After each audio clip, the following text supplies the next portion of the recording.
अस्सलाम वालेकुम वरहमतुल्लाह। वालेकुम। आपका नाम?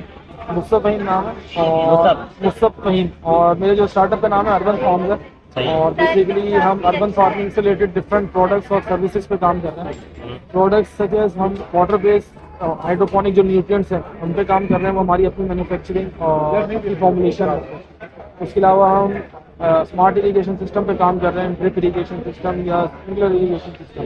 वो हम डिज़ाइन टिल इंस्टॉलेशन सर्विसेज होते हैं, और उसमें ये है कि हम उसे ऑटोमेशन और मैनुअल दोनों तरह की सर्विस देते हैं। इसके अलावा किसी ने अर्बन फार्म डेवलप करना है विद इन सिटी लिमिट्स के अंदर, अर्बन रीजन के अंदर, तो उससे रिलेटेड भी हम उन्हें कंसल्टेंसी वगैरह की सर्विस प्रोवाइड करते हैं, जिसमें कंट्रोल एनवायरनमेंट अगर एग्रीकल्चर करनी है तो क्या सर्विस, क्या सेटअप होना चाहिए, इरीगेशन सिस्टम कैसा लगेगा, क्या ग्रो करना चाह रहे हैं तो उस हिसाब से इरीगेशन और सारा हाइड्रोपोनिक सेटअप डिज़ाइन होता है पूरा, उस हवाले से हम सर्विसेज प्रोवाइड करते हैं। मैं समझा बिल्कुल लेमैन हूँ, वीडियो देखने वाले लेमैन भी बहुत सारे हैं, ठीक है। अर्बन फार्म से क्या मतलब है? जो रूफटॉप फार्मिंग, किचन गार्डनिंग होती है उसकी बात नहीं कर रहे नहीं, वो बेसिकली एक पर्सनल सेल्फ यूज़ के लिए होती है, लेकिन जो अर्बन फार्मिंग है ना, उसका मेन ऑब्जेक्टिव होता है कमर्शियली आपने प्रोड्यूस करना है, हैं? और मैक्सिमम जितनी टेक्नोलॉजीज को आप इंटीग्रेट कर सकते हैं ना, क्योंकि अर्बन फार्मिंग में जगह महंगी है, आपने मिनिमम जगह से मैक्सिमम यील्ड लेना है, तब आपको भी मजा आएगा।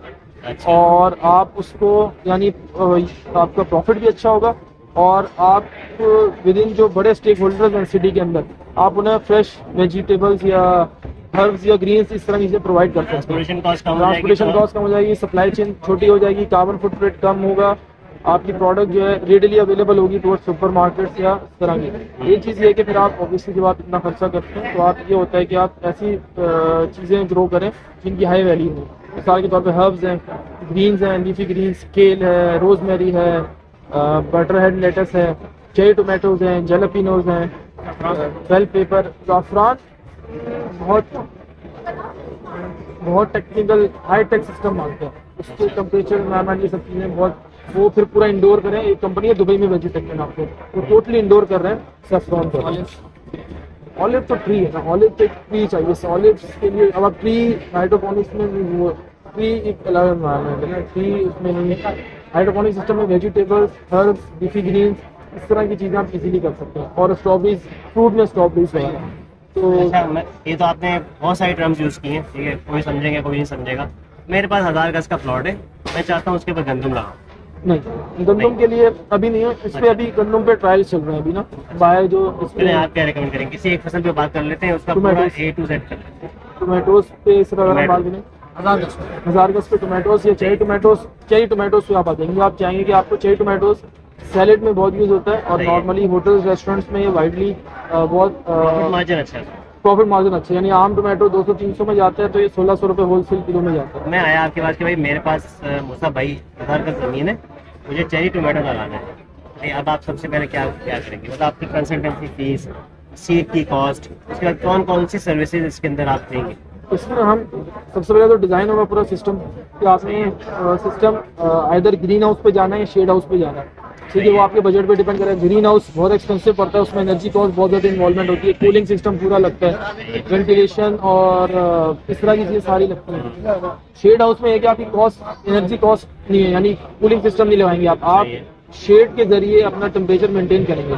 उसका रिजल्ट ग्रीन हाउस जैसा नहीं होगा, लेकिन ये होगा कि आप 10 से लेके 10% से उठ के आप 50-60% पे चले जाएंगे, 100% नहीं आ पाएंगे। तो इस बेटर कि आप शेड हाउस का यूज लेके आगे चलें। फिर उससे फिर आप इरिगेशन सिस्टम आपकी क्रॉप के ऊपर रोज में होंगी, हम ग्रो बैग्स पूरे उसके तैयार करेंगे, उसमें कोकोपीट डालते हैं, सॉइल लेस होगा। ग्रो बैग में लगेगा, जमीन में नहीं, सॉइल लेस हम करेंगे, सॉइल लेस करेंगे। आप सॉइल में भी कर सकते हैं, लेकिन सॉइल लेस चले जाएंगे तो उसका यील्ड वाइज आपको ज्यादा उसमें एडवांटेज हो जाएगा। तो बहुत महंगा है। कोकोपीट लोकली सोर्स करेंगे, बाहर वाले वो वाले ब्लॉक से वो नहीं देंगे। यहीं पे कुछ हैं वेंडर्स जो इस तरह काम करके देते हैं, हम उनसे सोर्स करते हैं, तो वो एज कम्पेयर टू जो ब्लॉक्स और इस तरह की मिलते हैं। थोड़ी कॉस्टिंग को भी साथ लेके चलते हैं।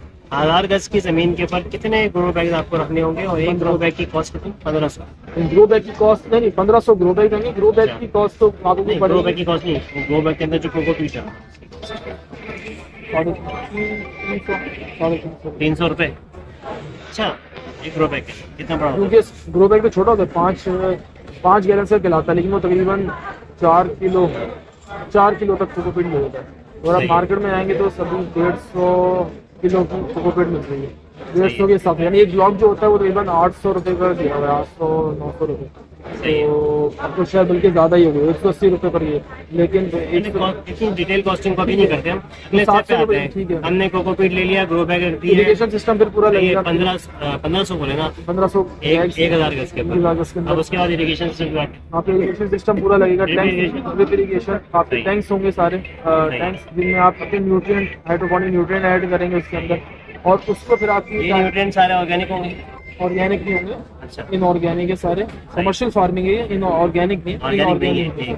ऑर्गेनिक ऑर्गेनिक का फ्लेवर लगाना, उसके अंदर तड़का लगाना तो क्या नहीं लग हो सकता, नहीं लग सकता, हम मतलब रिकमेंड भी नहीं करते। feasible नहीं है। ऑर्गेनिक अलग है, ऑर्गेनिक की Viable नहीं है, commercially viable ऑर्गेनिक में आप ग्रीन्स तो कर सकते हैं लेकिन चेरी टोमेटोज नहीं कर सकते। यहाँ पे लोग बोलते हैं एक्वापोनिक को, एक्वापोनिक जो है हाँ। वो एक ऑर्गेनिक की शक्ल है, लेकिन उसमें लिमिटेशन ये है कि आप सिर्फ ग्रीन्स कर सकते हैं। ग्रीन्स के अलावा यानी धनिया पुदीना जो सलाद और इस तरह की सारी वैरायटीज कर सकते हैं, लेकिन जो फ्रूटी सॉरी जो जिनका फ्रूट होता है, टमाटर, मिर्चें, इस तरह की जो चीजें, इनको नहीं कर सकते क्योंकि इनकी जो न्यूट्रिएंट रिक्वायरमेंट है वो ज्यादा है। फिश वेस्ट में एन तो नाइट्रोजन तो आपको बहुत मिल जाएगा, लेकिन फॉस्फोरस और पोटेशियम उस लेवल पे नहीं मिलेगा कि आप उनकी डिमांड पूरी कर सके जो उनकी न्यूट्रिएंट डिमांड है। अल्टीमेटली आपको एडअप करेंगे तो और इनऑर्गेनिक वो भी हो गया। थोड़ा सा हम बैक चलेगा कि हमने जो चेरी टोमेटो का सिलेक्शन किया था, ये सिलेक्शन करने से पहले हमें ये पता होना चाहिए था कि ये तो ऑर्गेनिकली करते हैं या नहीं करते। तो अगर आपको ऑर्गेनिकली करना है तो आप मुझे एक अलग सेट ऑफ क्रॉस बताएंगे, भाई ये वाली क्रॉस आप ऑर्गेनिकली कर सकते हैं, है ना? ऑर्गेनिक जी, उसमें फिर ये कि आप लीफी ग्रीन जैसे मैंने बताया, लीफी ग्रीन, क्रिकेल, रोजमेरी, तो हम प्रोसेस को देख रहे हैं, ठीक है। अब ग्रो बैग्स की बात हो गई, कोकोपीट की बात हो गई, अब आ गए सीड्स की कॉस्ट अंदाजन कितनी लग जाएगी? सीड्स अब नॉर्मल आपको 50 रुपए का पैकेट भी मिल जाता है, इसमें 20 सीड है। मैं वो वाला सीड यूज करता हूँ जो एक सीड 50 रुपए का। रिजिक जॉन का सीड है, नेदरलैंड की कंपनी है। अच्छा, वो नेदरलैंड का वो सीड हम यूज करते हैं जिसका फोर्टेसा वैरायटी है, 45-50 रुपए का उसका एक सीड है। अच्छा, उसी कंपनी का 180 रुपए का सीड भी है, अच्छा। एक सीड। टेस्टरी वैरायटी है उसकी, टेस्टरी वैरायटी, और एक दो और वैरायटी है जो 180 रुपए का उसका एक सीड है, वो भी मैंने यूज किया हुआ है, उसके भी बहुत अच्छे रिजल्ट है। लेकिन फोर्टेसा मेरे ख्याल से एक ज्यादा चल रहा मतलब ये है कि 1500 बैग्स के लिए 1520 तो कम से कम चाहिए। 1520 को चलेगा। 1000 सीड का एक पैकेट होता है उनका, 500 का भी उनका आता है। ये रिजिक सारे जीएमओ है?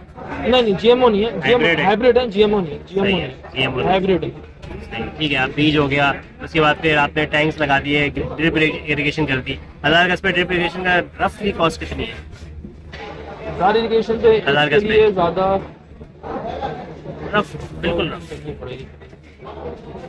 4 चार- 1000 गज पे हाँ, 1000। थोड़ी सी बात, 5 लाख आप कर लें। 5 टैंक्स लाख। वैंक्स पंप्स फिल्ट्रेशन सब मिला के सही है। 5 लाख तक हो जाएगी। तो ये हमने बीज भी देख लिया, कोकोपीट भी देख लिया, फर्टिलाइजर की कॉस्ट। फर्टिलाइजर आपके रनिंग आइटम में आएगा। शुरू में आप समझ लें, आप समझ लें, मैं रिकमेंड करूंगा 1 लाख का फर्टिलाइजर रख लें। ये आपका 2 साल मतलब 1.5-2 साल आराम से निकाल देगा। इसमें अभी आप फॉर्मुलेशन आप खुद करते रहेंगे उसकी, और आप अपने बस टैंक्स में डालेंगे, वो आपका 1-1.25 लाख का फर्टिलाइजर जो आप शुरू में लेंगे सही है। तो 2 साल 1.5-2 साल निकाल देगा। तो ये चेरी टोमेटो का सीजन कितना है? देखिए, जब हम कंट्रोल्ड शेड में करेंगे ना तो हमारी कोशिश होगी हम साल के 12 महीने करें, नहीं तो एटलीस्ट 8 महीने तो हम करें। अच्छा, 12 महीने फल देता रहे? 12 महीने फल देता रहे, क्योंकि इससे एक मतलब आपने प्लग कर लिया, दोबारा कब कितनी देर में आएगा? ये वीकली होता है, इनके ट्रसेस बनते हैं। हाँ। यानी ये इसकी पहले सीडलिंग लगती है, नर्सरी तैयार होती सही है। है, उसके बाद ये 2 महीने लेता है प्रोपगेशन में ना। सही है। 2 महीने के बाद 2.5 महीने तक ये फ्रूटिंग स्टेज पे आ जाता है, फिर ये आपको फल देना शुरू कर देता है। सही है। उसके बाद ये समझ लें कि 7 महीने तक ना, हाँ। अगर आप टेम्परेचर और एनवायरमेंट मेंटेन करते हैं इसको फेवरेबल, तो ये आपको फल देता रहता है। सही है। तो आप वीकली साइकिल बना लेते हैं कि हर रोज कुछ ना कुछ प्लग कर रहे होते हैं, रोज की बेस पे या एक दिन छोड़ के ऑल्टरनेट बेस पे आप इसकी प्लगिंग कर रहे होते हैं। जब 1500 जब आप थोड़ा थोड़ा सबसे करेंगे तो आपको एक अच्छी बल्क अमाउंट बन जाएगी, तो ऑब्वियसली आपकी वीकली एक सप्लाई चेन बन जाएगी। ये सप्लाई चेन तो बड़ी जबरदस्त है इसकी, डेली या वीकली प्लगिंग कर रहे हैं अगर आप। और ये बस हो गया, पूरा हो गया? है तो बहुत सारी चीजें इसमें, अगर इसके अंदर घुसे, लेकिन ये बिल्कुल से बोले जिस टेप आपको दे दिया सरसरी तौर पे एक ओवरव्यू है, क्योंकि आपने रोड बोला मैप आ गया एक उसका ना। एज अ लेमैन कि आपने समझने के लिए। जब इसकी निटिविटीज में जाएंगे तो फिर और बहुत सारी चीजें आएंगी। क्लाइमेट कंट्रोल कैसे करना है, XYZ, वेंटिलेशन होगी, स्टिंग होगी, शेडिंग किस तरह, ये सब चीजें हैं। वो अच्छा, सवाल मटेरियल कॉस्ट के अलावा आपकी जो कंसल्टेशन कॉस्ट सर्विसेज है उनका क्या बता उनका दें? कुछ है कि हम डिजाइन या पूरा कि आपका कितना बड़ा वो है सेटअप, और हमारी हम सर्विस 1000 गज की बात कर रहे हैं। बता देंगे फिर ये। असल डिपेंड करता है कि ये चीज़ की कितनी इन्वॉल्वमेंट है। इरिगेशन सिस्टम एक अलग हो जाएगा, वो वन टाइम होगी, इसमें हम आपके साथ होंगे। इसमें फिर डेली की जो क्वांटिटी होगी उसमें भी हम आपके रेगुलर, तो वो एक अलग से यानी 2-3 हेड्स बनते हैं उसके ना, कि वन टाइम वाली सर्विस कौन सी है। वन टाइम को हटा दें, मंथली कंसल्टेशन बता दें, क्योंकि वन टाइम चीज़ें हम कवर कर चुके हैं।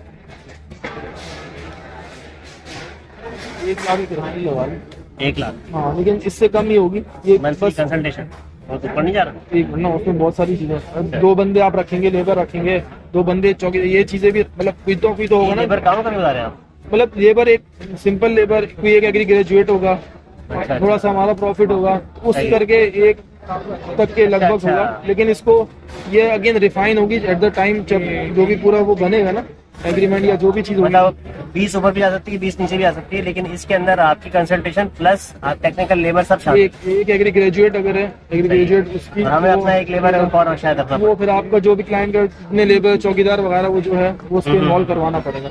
मतलब इनकेस अगर ऐसी जगह पर यहाँ चोरी चकारी का खतरा है तो वहाँ पे वो लेबर, क्योंकि भाई जबरदस्त हो गया। सिर्फ जो ना वो क्रॉप्स को नेम करते हैं, कौन कौन सी क्रॉप्स जो के चेरी टोमेटोज,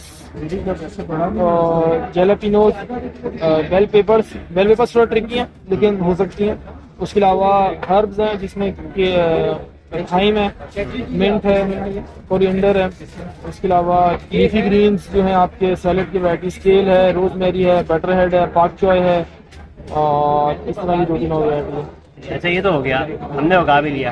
अब बेचेंगे कैसे? उसमें भी आप आपके लिए नहीं, उसमें हम आपको एक अपना गाइडलाइन दे e-commerce का देंगे, अपना वो आप करें। आप रेस्टोरेंट्स वगैरह की चेन बनाए, रेस्टोरेंट्स, होटल्स, सुपरमार्केट वगैरह से वो करें तो वो आपका बिक जाता है, लेकिन आराम से। टिक जाता है, हो जाता है। रणनीति ऐसा वो नहीं है कि ना हो, सही, ठीक। डिमांड है, लिमिटेड है लेकिन है डिमांड। बहुत शुक्रिया, आपका रहेगा।